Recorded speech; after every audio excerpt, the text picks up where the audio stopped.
Prezado bebê, prezadas mães, prezadas irmãs e irmãos, louvado seja nosso Senhor Jesus Cristo, para sempre seja louvado e nossa Mãe Maria Santíssima. Hoje, dia de São Jerônimo, a Igreja nos propõe como primeira leitura o nascimento do judaísmo. O povo voltou do exílio, graças ao edito de Ciro. Começou agora a reconstrução da cidade e do templo. Falta fazer uma solene renovação da aliança, porque se o povo foi para o exílio, foi por ter quebrado a aliança. Agora que o povo volta, é preciso renová-la.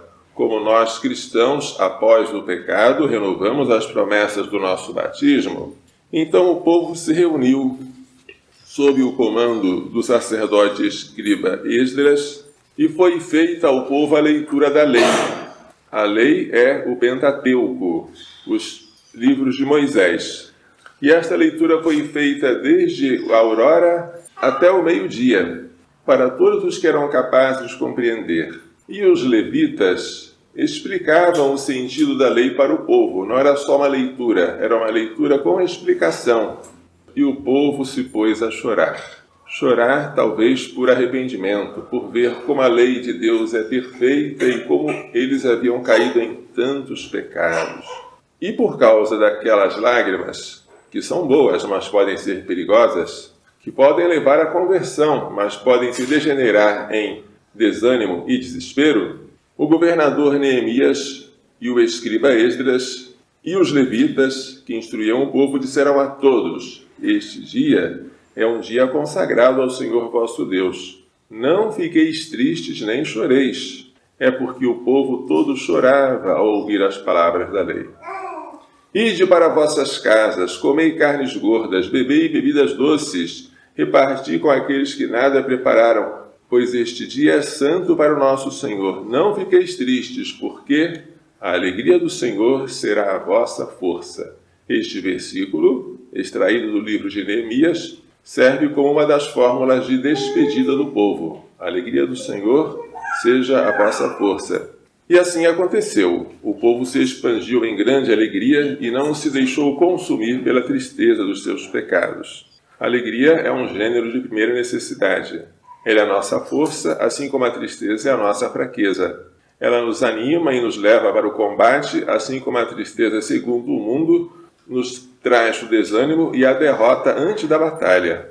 E a lei de Deus, compreendida, é fonte de alegria. Mas quem vai compreender? Quem ler.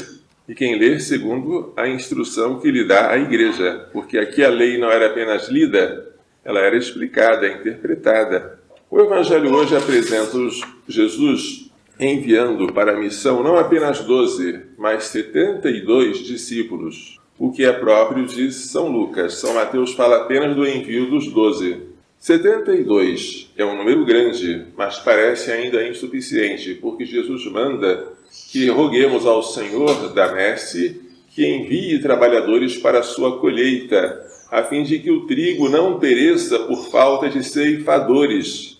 Essa ideia de pressa, essa ideia de universalidade, de apanhar muita gente e de medo de que algum se perca, está presente no envio, está presente na missão desses 72. As instruções do missionário são simples. Eles não devem levar bolsa, nem sacola, nem sandália, não devem cumprimentar ninguém pelo caminho, não devem perder tempo, porque o tempo é curto e as almas a salvar são muitas. Quando entrarem numa casa, devem desejar a essa casa a paz.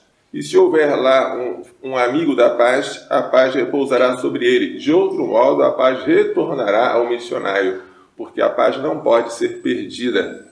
Naquela casa é preciso comer, beber daquilo que for servido, porque o trabalhador merece o seu salário. Não devem andar de casa em casa, não devem ser giróvagos. Permanecei na mesma casa. Quando fordes recebido, ótimo, comei do que vos for servido, curai os doentes, dizei ao povo, o reino de Deus está próximo de vós. O reino de Deus se aproximou, Deus veio para reinar, e é preciso converter-se.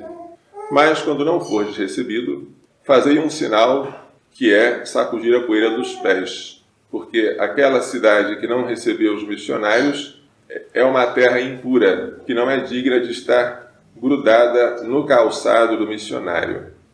No dia do juízo, Sodoma será tratada com menos rigor do que essa cidade. É um grave pecado, e Deus nos livre, rejeitar um missionário de Deus. Portanto, a Bíblia é a fonte da verdade. Tudo que está nela é verdade, mas nem toda a verdade está nela. Ela é a revelação escrita. Há também a revelação oral. Mas nem a Bíblia, que é a tradição escrita, nem a tradição oral tem valor se não for interpretadas fielmente pelo magistério da Igreja.